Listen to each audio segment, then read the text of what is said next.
이 아이여 내가 지극히 높으신 이의 선지자라 일컬음을 받고 주의 앞에 앞서가서 그 길을 준비하여 주의 백성에게 그 죄 사함으로 말미암는 구원을 알게 하리니 이는 우리 하나님의 긍휼로 인함이라. 이로써 돋는 해가 위로부터 우리에게 임하여 어둠과 죽음의 그늘에 앉은 자에게 비치고 우리 발을 평강의 길로 인도하시리로다 하니라.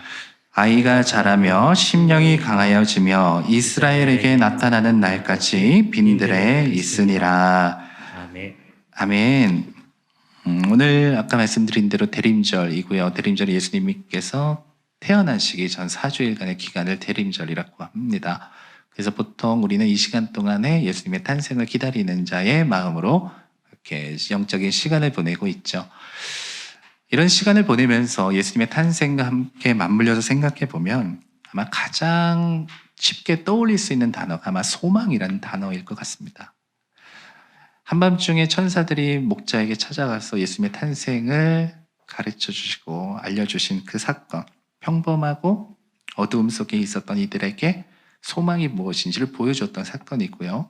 또 동방에서 그 먼 곳에서 별을 따라 예수님의 탄생을 경배하러 왔던 그 동방 박사들, 그들은 소망을 찾아왔으나 진정한 소망이 무엇인지를 만나게 되었던 그런 사건이 바로 동방 박사가 보여주었던, 그래서 가장 어두울 때 빛으로 오시고 소망을 찾는 이들에게 소망되어 주신 예수님, 그것을 우리는 성경 속에서 발견하게 됩니다.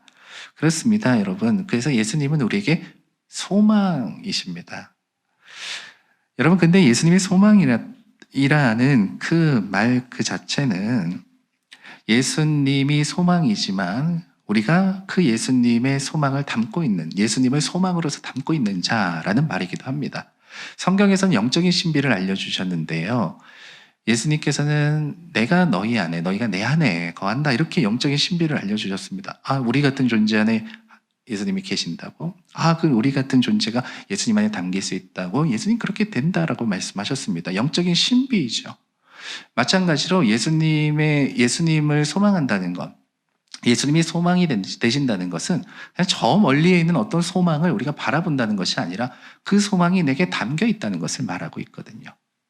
여러분, 담긴다라는 것의 아주 중요한 원리 가운데 하나는요, 내가 그 소망을 담고 있기 때문에 그 소망이 나를 이끌어가는 대로 이끌린다라고 말할 수 있습니다. 여러분, 그냥 바라보는 것과 이끌리는 것은 조금 차이가 있거든요. 어떤 차이가 있을까요? 그냥 바라보는 것은 결국 내가 그것이 되기를 원하는 것이고, 이끌린다는 것은 내가 그 자리에 가는 것을 말합니다. 여러분, 바라는 것과 이끌리는 것의 차이는 결국 내가 어느 지점에 있느냐의 차이로서 결정되어지게 되는 것이겠죠. 예수님이 이 땅에 오셨다, 이게 너무 즐겁지? 너무 행복하지? 여러분, 이것으로서만 끝나면 사실 안 되는 겁니다. 예수님이 오셔서 우리에게 무엇을 하셨느냐? 그리고 예수님이 오신 것이 무슨 의미냐? 이것을 통해서 우리가 어떠한 소망을 담고 살아가길 원하시느냐? 이것을 깨닫고 다시 어둠 속에 살아가던 우리가 다시 예수님의 탄생을 통해서 다시 그 소망을 담은 자로 회복하여 살아갈 수 있는, 다시 제자리로 돌아오는 그 시기가 바로 이 대림절이고 예수님의 나신 성탄이다라고 말할 수 있는 겁니다. 그래서 아주 중요한 원리 가운데 하나, 우리가 예수님의 소망을 그냥 바라는 자로 살아가지 말고 예수님이 이미 내 소망으로서 담긴 자로 살아가야 되겠다. 요새 축구 월드컵 하고 있잖아요. 여러분, 밤늦게 하고 계신다마 관심 있으신 분들은 보실 거예요. 저도 이번 주인가 지난 주인가요? 그 우리나라 축구 제가 전반전까지밖에 못 봤습니다. 너무 졸려서 전반전까지만 보고 잤는데요. 아무튼 제가 그걸 보면서 뭘 느끼냐면요. 여러분 어때요? 이 마크, 이 국가를 대표해서 나간 사람들이 그 축구를 할 때 어떻게 하던가요? 제가 볼 때는요, 죽기 살기로 하더라고요. 몸값이 중요한 게 아니에요. 지금 부상이 중요한 게 아니에요. 그냥 막 부상당해도 다시 일어나가지고 어떻게 해서든지 골을 넣으려고 애를 쓰더라고요. 여러분, 이제 좋은 친구들끼리 동네에서 축구를 할 수 있지 않습니까? 여러분, 동네에서 축구할 때 그렇게 하나요? 안 하잖아요. 그냥 그냥 뭐 이기면 좋죠. 사실 이기면 좋고 지면 좀 그렇지만 그래도 이기려고 죽기 살기로 하지는 않거든요. 근데 왜 이 경기에 나간 사람들, 왜 이런 월드컵이라는 이런 경기에 나간 운동선수들이 그렇게 하는 것일까요? 그게 그들에게는 큰 소망으로 담겨 있기 때문입니다. 그 국기라는 것, 나라를 대표한다는 것이 그들에게는 그와 같은 무게를 주고 있기 때문이에요. 그래서 죽기를 무릅쓰고 하는 겁니다. 여러분, 예수님이 소망이라는 것, 그냥 우리가 그걸 바라본다는 것, 야, 그냥 뭐 즐기면 좋고 되면 좋고 안 되면 뭐 어쩔 수 없고, 여러분 그런 게 아니라는 거예요. 무엇이든 모든 힘을 다해서 살아가게 한다는 거예요. 왜? 내게 담긴 소망이 나를 그렇게 이끌어가니까 그렇게 되더라는 거예요. 자, 그래서 오늘 그런 사람의 대표적인 사람으로서 오늘 세례 요한을 한번 보려고 그럽니다. 제가 학교 다닐 때, 신학교 다닐 때, 이제 학문으로서 이제 성경을 배우니까요. 뭐 여러 가지 이제 이런 뭐 좀 너무 진보적인 것도 있고 조금 보수적인 것도 있고 여러 가지 이제 배우지 않겠습니까? 그 가운데 이런 걸 배웠던 적이 있어요. 우리가 가져야 되는 믿음은 예수님이 가진 믿음을 가져야 되는 거다. 이런 걸 배웠던 적이 있어요. 자, 여러분 이거 어떻게 생각하세요? 그런 것 같죠, 그렇죠? 우리가 성경에서 예수님이 성경에서 위대한 그 믿음의 사람들의 모습을 바라보면서 우리 믿음에 대해서 배우잖아요, 그렇죠? 믿음에 대해서도 배우고, 이게 신앙생활하는 거구나라는 것도 배우고, 하나님 믿는 사람은 저렇게 살아가야 되는구나라는 것도 배운단 말이죠. 그러니까 그들의 믿음을 통해서 우리는 분명히 배우는 게 있어요. 자, 그런데 이것을 곰곰이 생각을 해보면 뭔가 좀 이상하다는 것을 느낄 수 있습니다. 네, 그때는 잘 몰랐어요. 왜냐하면 예수님이 바로 이 내용입니다. 뭐냐면 예수님이 우리의 믿음 그 자체냐 아니냐에 대한 그런 문제입니다. 여러분 다시 한번 이렇게 말해볼게요. 나를 예수님을 위해서 전부 내어드릴 수 있을까요? 우리가 예수님께 내 전부를 드린다라는 이 고백을 하잖아요. 여러분 나를 주님 앞에 내 전부를 주님 앞에 내어드릴 수 있을까요? 만약에 우리가 예수님이 보여주신 믿음을 바라보고 믿는 사람들이라면 그거 굉장히 어렵습니다. 왠 줄 아세요? 예수님의 가지신 믿음을 가지길 원하는 사람들은 예수님을 닮기를 원할 겁니다. 그리고 그분이 살아가신 선한 삶을 소망할 겁니다. 뿐만 아니라 예수님을 사랑하기도 할 겁니다. 그러나 예수님을 위해 목숨을 던지지 않을 겁니다. 왜냐하면 예수님이 믿음의 대상이 아니기 때문입니다. 우리가 바라봐야 되는 것은요, 예수님이 믿는 믿음, 물론 우리가 그것을 가져야 되겠죠. 그러나 우리의 궁극적인 믿음은 그것이 아니라 예수님을 믿는 것입니다. 예수님이 우리를 구원하셨다는 것과 그분이 유일한 하나님의 아들임을 믿는 것입니다. 그분의 십자가가 우리를 구원하셨다는 것을 믿는 것입니다. 그분이 부활의 첫 열매가 되었던 것처럼 우리 역시 그분을 믿는 자들이 부활의 첫 열매가 되는 것을 믿는 것입니다. 우리는 누구를 믿느냐? 예수님을 믿는 것입니다. 그래서 그 믿음이라는 것은 예수님 자체를 믿는 거죠. 자, 여러분 같은 의미로 소망이라는 것은 그렇습니다. 우리 성경에서 많은 소망에 대한 이야기들이 나옵니다. 그리고 이렇게 된다, 이런 많은 밑그림들이 있습니다. 그러나 여러분 이것이 없으면 그것이 이루어지지 않는다는 거 여러분 아세요? 바로 예수님 그분이 내 소망의 자체가 되지 못하면 예수님을 통해서 보여주시고 성경을 통해서 보여주신 그 소망이 그냥 내게는 뜬구름이 되는 거예요. 내가 예수님이 나의 유일한 구세주라는 것을 믿는 믿음을 갖지 못하면 내가 예수님이 믿는 그 믿음에 동의를 하든 말든 그것을 따라가든 말든 그 소용없는 겁니다. 뜬구름이 되는 거예요.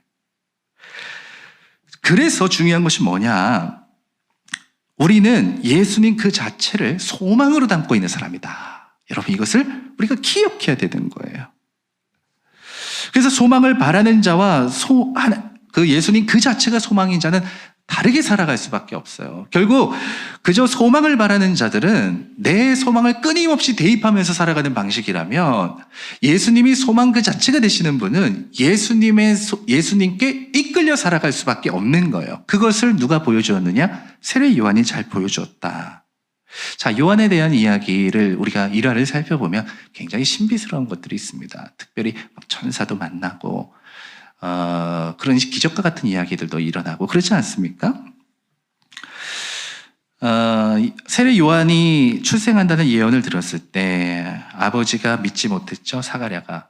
그래서 말문이 막히잖아요. 근데 참 재밌는 것은 요한이 태어나고 그의 이름을 요한, 뭐라고 지을까요? 했을 때 요한이라고 쓰니까 입이 다시 열렸단 말이죠. 그 사람들이 보고 놀랐어요. 와, 이게 무슨 일이냐, 이런 일이 있냐.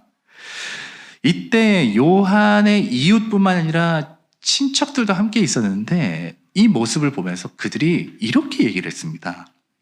66절인데요. 1장 66절 이렇게 말했습니다.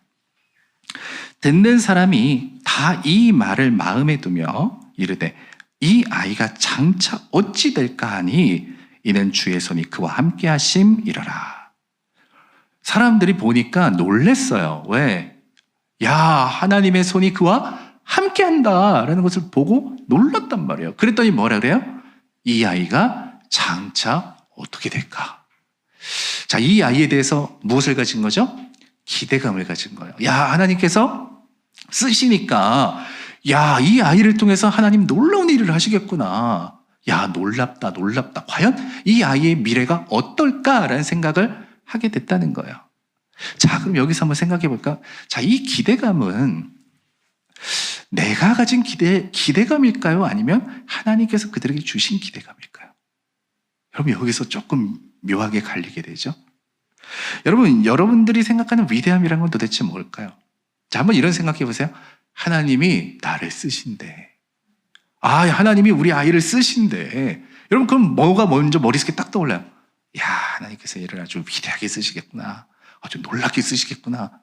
야, 하나님이 이 사람, 얘를 큰 자로 만들겠구나. 이게 머릿속에 번뜩 떠오른단 말이죠. 자, 그럼 그거는 누구의 기대입니까? 나의 기대잖아요. 그렇죠? 솔직히 나의 기대잖아요. 자, 이제 그걸 보게 되는 거예요. 자, 그래서 결국 이것을 볼 때, 아, 이게 나의 기대인가? 하나님께서 이루어 가시는 것인가? 이게 항상 부딪히게 되는 지점이 온다는 거죠. 자, 또 하나 볼까요? 76절부터 이제 말씀을 보면, 이제 사가랴가 성령 충만해서 했던 예언의 말씀이거든요. 이게 아이가 태어나고 나서 그 아이를 바라보면서 했던 예언의 말씀인데요. 자, 이렇게 말하잖아요. 이 아이요. 이 아이는 이제 세례 요한을 말하잖아요. 내가 지극히 높으신 이의 선지자라 일컬음을 받고 주의 앞서가서 그 길을 준비하여 주의 백성에게 죄 사함으로 말미암은 구원을 알게 하리니. 자, 이 내용을 좀 요약해 보면 이런 거잖아요. 너는 하나님의 위대한 하나님의 선지자다. 너는 주의 길을 예비하는 자가 될 거다. 구원의 길을 알리는 자가 될 거다. 이런 얘기거든요. 자, 그런데 그 시대 상황과 조금 맞물려서 생각을 해보면 그 당시 유다는 또 그 지배를 받고 있었고 식민지로 지배를 받고 있었고 그들의 이런 나라로서의 정체성의 자존심이 굉장히 구겨져 있을 때고 또 종교적으로는 무너지고 있었고 뭐 이런 여러 가지 복잡한 상황이 맞물려 있었던 것이 바로 그 시대의 현실이거든요. 자, 그런데 이때 야, 너는 하나님의 선지자야. 그리고 너는 가서 이 주의 길을 예비하는 자야. 그리고 이 백성들을 구원의 길을 알리는 자야. 이런 예언의 말씀을 받은 아이라면 여러분 어떻게 생각했을까요? 전 솔직히 얘기해서 야, 이 아이 대단한 일 하겠구나. 제가 그 자리에 있었으면 그렇게 생각했을 겁니다. 야, 모르긴 몰라도 누구도 가지 못했던 야, 진짜 이 나라를 위한 하나님께서 주신 아주 위대한 선지자가 되겠구나 라고 생각을 했을 겁니다. 이게 솔직한 우리의 마음이죠. 자, 그런데 이 아이가 어떻게 됐다고 말하고 있나요? 자, 80절 말씀 보세요. 아이가 자라며 심령이 강하여지며 이스라엘에게 나타나는 날까지 빈들에 있으니라. 자, 하나님이 이끌어 가시는 장면입니다. 이게 아이가 자랐다, 심령이 강해졌다, 이것은 그냥 애가 몸집이 커지고 커졌다 이런 의미가 아니에요. 하나님이 그를 이끌어 가시는 장면인데 그가 자라나고 그가 커지고 그가 점점 강해질수록 그가 어디에 있었다고 말합니까? 결국 빈들, 이 빈들은 광야를 말하거든요. 그는 광야에 있었다라고 말합니다. 여러분, 재미있는 사실은 우리는 이 아이가 위대한 자가 되길 원했습니다. 그런데 정작 하나님은 그를 광야로 이끄셨습니다. 근데 놀라운 것은 이 아이는 그런 기대와 그런 모든 것을 다 타고난 아이였습니다. 많은 사람들로부터의 기대도 받았고 그 스스로에게도 그런 능력이 있었던 사람이었습니다. 그런데 그 아이가 자라나고 심령이 강하여지자 그 아이는 어디에 가 있었습니까? 빈들에 가 있었다는 겁니다. 여러분, 이게 우리에게 무엇을 말해주고 있습니까? 하나님의 부르심에 순종하는 자로 자라나더라는 것이죠. 그는 결국 하나님의 이끌림에 이끌려가더라는 것이죠. 그리고 그는 결국 하나님이 원하시는 그곳에 있었더라는 거예요. 사람들의 기대에 충족하는 사람이 아니라 하나님을 따라가는 사람이 되더라는 거예요. 이게 우리에게 주고 있는 이야기 아니겠습니까? 여러분, 왜 그가 그럼 광야에 있었겠어요? 하나님 믿는 사람 좀 고생 좀 해봐야 돼. 연단도 받아봐야 돼. 여러분, 연단 받아야지 하나님 꼭 쓰시는 건가요? 아니잖아요. 왜 광야에 있었던 거예요? 이유는 한 가지밖에 없어요. 왜 세례 요한이 광야에 있었느냐? 이사야를 통해 하신 말씀이 이루어지게 하기 위해서 그런 겁니다. 이사야가 뭐라고 말합니까? 메시아의 길을 예비하는 자를 향해서 이렇게 말하잖아요. 광야에 외치는 자의 소리, 이렇게 말하잖아요. 그러니까 이 아이는 누구입니까? 바로 이 메시아의 길을 예비하는 광야에 외치는 자의 소리인 거예요. 그러니 그는 어디에 있어야 돼요? 광야에 있어야 되는 거예요. 그가 광야에 있은 이유는 한 가지밖에 없어요. 왜? 그게 하나님이 그를 부르신 사명이고 하나님이 그를 통해서 이루시고자 하시는 그분의 뜻이기 때문입니다. 그리고 그것에 순종했기 때문에 그는 어디에 있었다? 광야에 있었다라고 이야기를 하고 있는 거예요. 여러분, 이게 놀라운 이야기 아닙니까? 왜? 우리가 기대하는 위대함은 사실 광야가 아니거든요. 이 정도 됐으면, 이 나이쯤 됐으면 벌써 뭔가 좀 다르고 뭔가 좀 위대한 곳에 가 있고 남들보다 월등한 곳에 가 있고 해야 되거든요. 그런데 그렇지 않아요. 얘는 그런 것과 전혀 관련 없는 광야에 가 있었다. 근데 성경은 그 아이를 향해서 이렇게 말합니다. 그가 그렇게 자라났다. 그리고 그의 심령이 그렇게 강하여졌다. 이렇게 말하고 있습니다. 자라난 자, 강하여진 자, 그는 하나님이 원하시는 곳에 있더라. 이게 요한을 통해서 우리에게 보여주고 있는 거죠. 그러니 여러분, 소망이라는 것이 그냥 내가 바라는 것이라면 광야에 가지 않겠죠. 빈들에 가 있지 않겠죠. 내가 들은 예언이 뭔데? 사람들의 기대가 뭔데? 내가 다른 걸 해야 되겠다. 이런 생각했을 거예요. 좀 위대한 일을 해야 되겠다라고 생각했을 거예요. 그런데 예수님이 소망 그 자체인 사람은 이끌리는 거예요. 이끌리는 거예요. 그리고 주님께서 이끌어 가시는 그곳에 내가 있는 거예요. 그곳이 바로 요한에게는 광야였던 거예요. 자라며 심령이 강해지는 사람, 그 사람들은 하나님이 이끄시는 바로 그곳에 있더라. 자, 이렇게 우리는 하나님의 이끌림 가운데로 나아갈 때 쉽게 가기는 어렵습니다. 여러분, 저는 그래서 여러분들에게 이렇게 말씀드리고 싶어요. 하나님의 이끌림을 받는 자들은 쉬운 길로 나아가는 사람들입니다. 여러분, 신앙생활은 내가 편하고 쉬우려고 하는 게 아닙니다. 두 물체가 있는데요. 굉장히 빠른 속도로 달린다고 생각해 보세요. 아주 빠른 속도로, 굉장히 빠른 속도로 갑니다. 자, 그런데 얘네 둘이 나란히 가면 얘네들은 절대 부딪히지 않습니다. 제 아무리 빠른 속도로 간다고 해도 나란히 계속 간다면 얘네들은 영원히 둘이 부딪힐 일이 없습니다. 그런데 하나가 방향을 틀어 서로가 같은 방향으로 가게 되면 아무리 작은 속도로, 적은 속도로 가도 반드시 충돌할 수밖에 없습니다. 그리스도인들이 세상에서 하나님의 뜻대로 살아가는 것은 세상과 나란히 가는 길이 아닙니다. 세상과 나란히 가면 여러분, 아무리 세상적으로 가도 부딪히지 않습니다. 내 신앙적으로 부딪히지 않습니다. 왜? 나란히 가니까. 이것도 빨리 가고 저것도 빨리 가도 결국 부딪히지 않습니다. 왜? 나란히 가니까. 그러나 세상을 거스르며 하나님의 뜻대로 이끌림을 받아 살아가면 반드시 부딪히는 지점이 생기게 됩니다. 충돌 지점. 바로 그것이 우리에게 존재하게 되는 거예요. 누구에게나 있습니다. 저에게도 있습니다. 다 같은 것이 아닙니다. 다양합니다. 그러나 그 다양함 속에서 자기가 부딪히는 지점들이 있다는 것을 우리가 깨달을 필요가 있습니다. 저에게도 뭐 있는 것 같아요. 몇 가지 좀 생각을 해보면 저에게 있어서 돈이라는 것은 사실 부딪히지 않는 부분입니다. 신앙생활하면서. 왜냐하면 저는 아무리 생각을 해도 그렇게 욕심이 있는 사람은 아니에요. 돈에. 물질적 욕심이 있는 사람은 아닙니다. 하나님을 믿으며 돈 때문에 갈등했던 본 적이 별로 없어요. 하나님 앞에 내 모든 것을 드려도 저는 할 수 있어요. 쉬운 것은 아니지만 할 수 있어요. 적어도 저의 인생에 있어서 하나님 앞에 돈은 시험거리가 되지 않습니다. 다른 것이 있어요. 그러나 저는 때때로 제 자신 속에 성공에 대한 마음이 있다는 것을 압니다. 도사리고 있다는 것이. 늘 그런 유혹에 노출되어 있다는 것을 깨닫게 됩니다. 잘 되고 싶어하는 마음, 잘하고 싶어하는 마음, 그게 내 안에 도사리고 있다는 것을 저는 가장 많이 느낍니다. 물론 여러분 그런 마음을 느끼지 않을 수 없겠지만 문제는 제가 목사로서의 그런 사명을 감당하면서 그것이 이것과 맞닿을 때가 있다는 거예요. 이것을 통해서 성공하고 싶어하는 유혹을 받을 때가 있다는 거예요. 그게 저에게 부딪히는 지점입니다. 모든 사람이 다 똑같은 건 아니에요. 그러나 어떤 사람들에게는 반드시 무엇인가가 부딪혀오는 지점이 있다는 거예요. 근데 결국 그런 상황 속에서 그 부딪힘을 외면하거나 받아들이지 않으면 결국 제가 보니까 결국 하나님의 영광을 가로채 내 영광으로 삼고 싶어 하는 그런 삶을 살아갈 수밖에 없더라고요.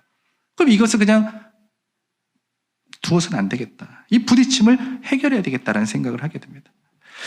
분명 우리가 신앙생활을 하다 보면 부딪힘이 일어나는 지점들이 우리가 생기게 될 수밖에 없죠. 그럼에도 불구하고 왜 우리는 그것을 넘어서 그것을 뚫고 이것을 감수하면서 살아가야 될까? 이유는 한 가지밖에 없어요. 하나님이 그걸 원하시니까. 이 요한이 광야에 간 이유는 한 가지밖에 없어요. 하나님이 그걸 원하시니까. 그래서 우리가 부딪힘을 이겨내는 방법은 하나밖에 없어요. 하나님의 원하심 앞에 순종하는 건데, 그렇게 되려면 예수님 그 자체가 내 소망의 전부로서 담겨 있어야 되는 겁니다. 근데 예수님은 그것을 통해서 당신의 일들을 하셨습니다. 놀랍게도 예수님은 어둠을 뚫고 빛으로 오셨거든요. 어둠과 부딪혀 우리 가운데 빛을 주셨거든요. 죽음과 부딪혀 생명을 주셨거든요. 그게 예수님께서 하시는 방식이었고 그와 같은 것들을 통해서 이루어 주신 것입니다. 십자가의 죽음이라는 것이 바로 그런 것이었습니다. 죽음과 부딪힌 거예요.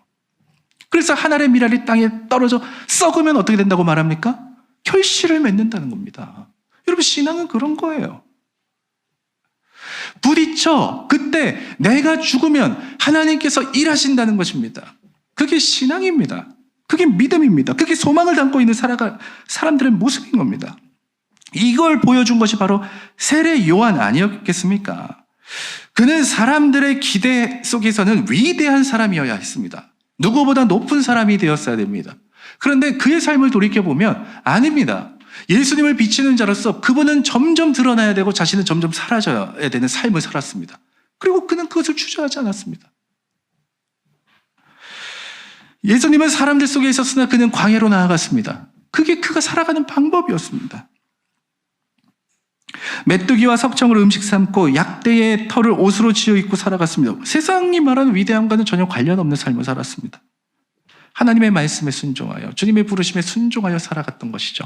그랬더니 세상의 위대함과 부딪혔던 거예요. 그런데 그는 거기서 소망을 담고 있는 자로서 하나님이 원하시는 바로 그것에 머물렀던 것이죠. 그래서 그는 어떻게 되었을까요? 비참한 자로 살았습니까? 그렇지 않습니다. 하나님께서는 그 한 사람을 가장 존귀하고도 위대한 사람으로 주님은 받아주셨습니다. 그게 신앙인들이 살아가는 방식인 거죠. 오늘 예수님의 오심도 우리에게 이걸 말해주고 있는 거 아닙니까? 세상이 원하는 메시아는 존귀한 자였고 환영받는 자였습니다. 그러나 예수님은 환영받는 곳에 계시지 아니하셨고 존귀한 곳에 서지 않으셨습니다. 사람들이 예수님을 왕으로 삼으려 할 때 그분은 몸을 의도적으로 피하셨으며 유대인들이 혐오하는 나무에 달려 돌아가셨습니다. 그들의 눈에 예수님은 위대해 보이지 않았습니다. 그러나 예수님은 그분을 통해 세상에 생명이라는 위대한 일을 행하셨습니다. 여러분, 이게 무엇을 말해주고 있습니까?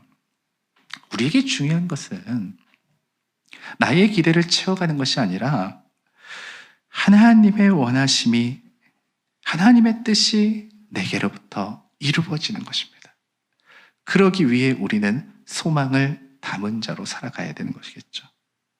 왜 이 말씀을 드리고 있는 것이냐? 여러분, 지금까지 그렇게 하지 못한 것 자책하라고 그런 얘기를 드리는 것이 아니고요.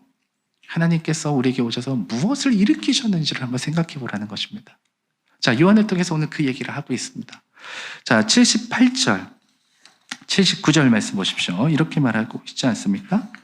돋는 해가 위로부터 우리에게 임하여 어둠과 죽음의 그늘에 앉은 자에게 비치고 우리의 발을 평강의 길로 인도하시리로다. 여러분, 어둠과 죽음의 그늘에 앉아있는 자, 그게 우리였던 거예요. 평강을 원하지만 평강의 길로 가지 못하는 자, 그게 우리였던 거예요. 난 아닌 것 같은데? 아니에요. 우리가 그랬다는 거예요. 여러분, 우리는 이것도 모르고 그냥 내가 바라는 것을 바라며 살아가는 것이 모든 것이 다 잘 되는 것이냐 살아갔다는 거예요. 그게 참된 빛도 아니고 참된 생명도 아니고 그게 진정한 평강도 아닌데 우리는 그런 것들을 쫓아가면서 지금까지 살아왔다는 거예요. 오늘 주님은 그래서 우리에게 말씀하고 계신 거예요. 소망을 담은 자로 살라.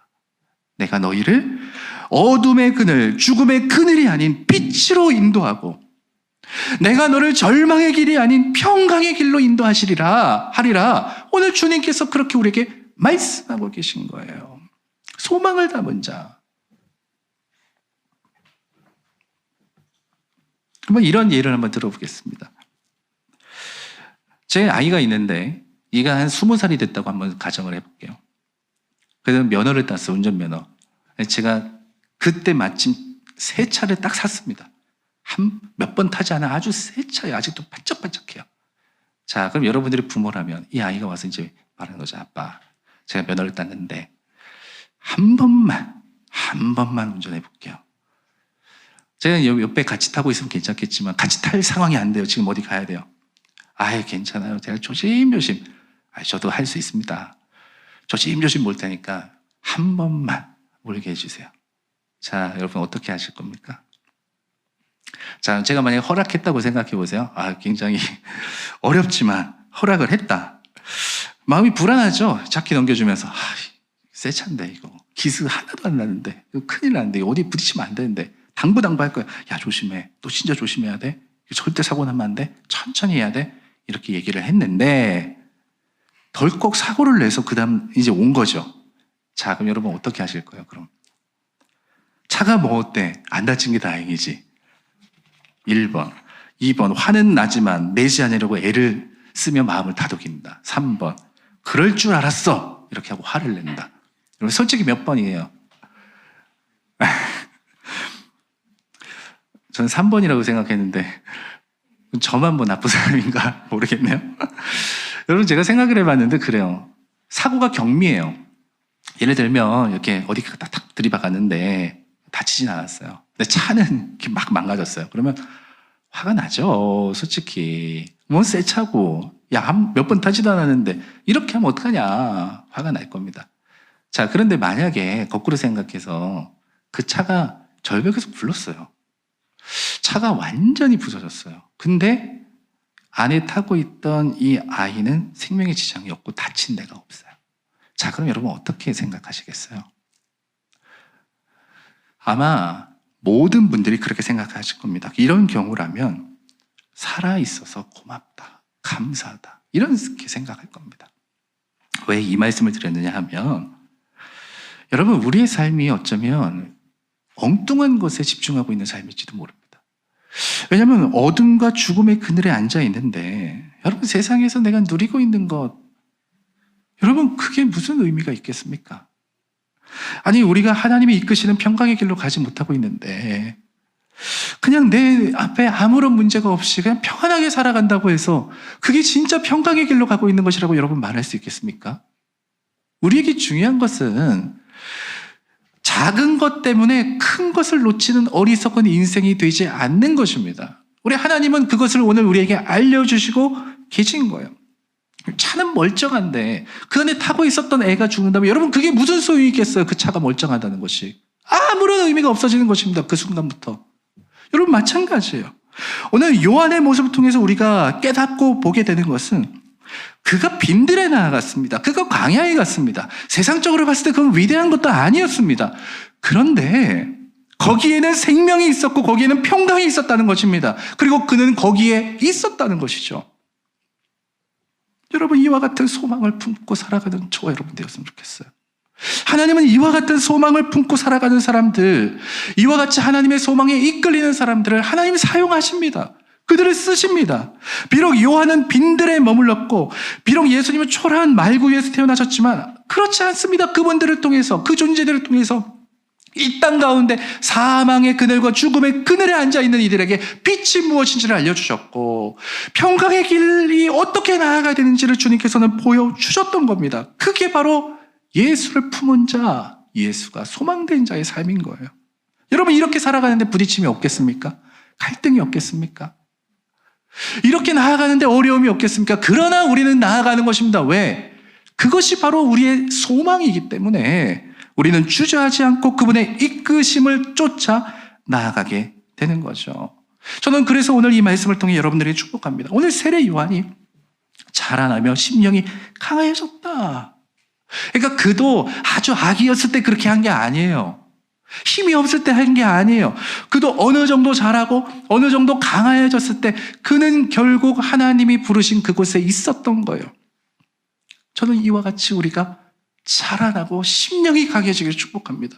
이번 대림절을 보내면서 우리가 아기 예수님을 축하하고 탄생하는 것도 있어야 되겠지만 우리가 그 예수님을 예비하는 자로 살아가는 것, 그러기 위해 우리에게 필요한 것이 있다라는 것을 우리는 깨닫게 되는데 그러기 위해서는 우리에게 필요한 것 바로 자라나며 심령이 강하여지는 것입니다.